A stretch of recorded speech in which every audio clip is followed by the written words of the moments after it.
وَإِن كُنتُمْ فِي رَيْبٍ مِّمَّا نَزَّلْنَا عَلَىٰ عَبْدِنَا فَأْتُوا بِسُورَةٍ مِّن مِّثْلِهِ وَادْعُوا شُهَدَاءَكُم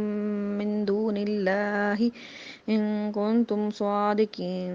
فَإِن لَّمْ تَفْعَلُوا وَلَن تَفْعَلُوا فَاتَّقُوا النَّارَ الَّتِي وَقُودُهَا النَّاسُ وَالْحِجَارَةُ أُعِدَّتْ لِلْكَافِرِينَ۔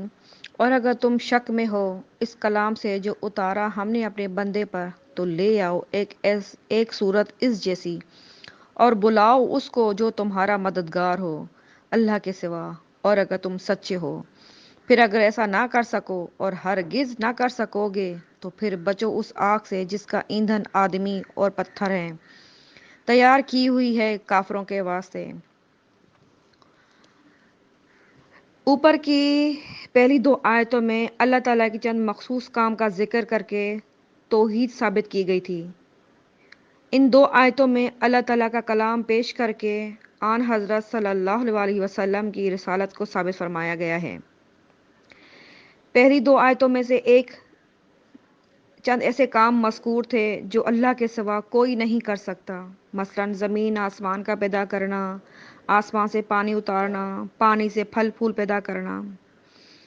جب یہ کام اللہ کے سوا کوئی دوسرا نہیں کر سکتا تو مستحق عبادت بھی اس کے سوا کوئی دوسرا نہیں ہو سکتا۔ اب ان 2 آیتوں میں ایک ایسا کلام پیش کیا گیا ہے جو اللہ کے تعالیٰ کے سوا کوئی دوسرے کا نہیں ہو سکتا، اور نہ کوئی انسانی فرد یا جماعت اس کی مثال و نظیر لا سکتی ہے۔ جس طرح زمین اور آسمان کی بناوٹ، پانی برسانے اور اس سے پھل پھول نکالنے سے انسانی طاقت کا عاجز ہونا اس کی دلیل تھی کہ یہ کام صرف اللہ تعالیٰ ہی کے ہیں، اسی طرح کلام الہی کا مثل یا نظیر پیش کرنے سے پوری مخلوق کا عاجز رہنا اس کی دلیل ہے کہ یہ کلام اللہ تعالیٰ ہی کا ہے، کسی مخلوق کا نہیں۔ اس آیت میں قرآن نے پوری دنیا کے انسانوں کو خطاب کر کے چیلنج دیا ہے کہ اگر تم اس کلام کو اللہ کا کلام نہیں بلکہ کسی انسان کا کلام سمجھتے ہو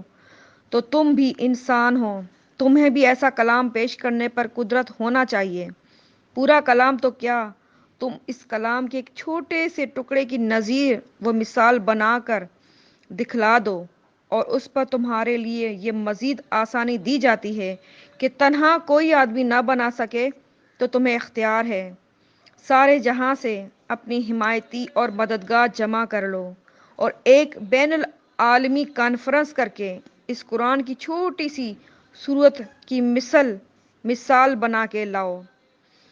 پھر اس پر بھی بس نہیں کیا گیا کہ دوسری آیت میں ان کو غیرت دلائی کہ تمہاری مجال نہیں کہ اس جیسی ایک صورت بنا سکو، پھر عذاب سے بھی ڈرایا کہ جب تم اس کلام کی مثال بنانے سے اپنے عجز محسوس کرتے ہو، اور یہ صاف اس بات کی دلیل ہے کہ یہ انسان کا کلام نہیں بلکہ ایک ایسی ہستی کا کلام ہے جو تمام مخلوقات سے مافوق و بلند و بالا ہے، جس کی قدرت کاملہ سب پر حاوی ہے، تو پھر تم اس پر ایمان نہ لانا اپنے ہاتھوں جہنم میں اپنا ٹھکانہ کرنا ہے، تو اس کام سے بچنا ہے۔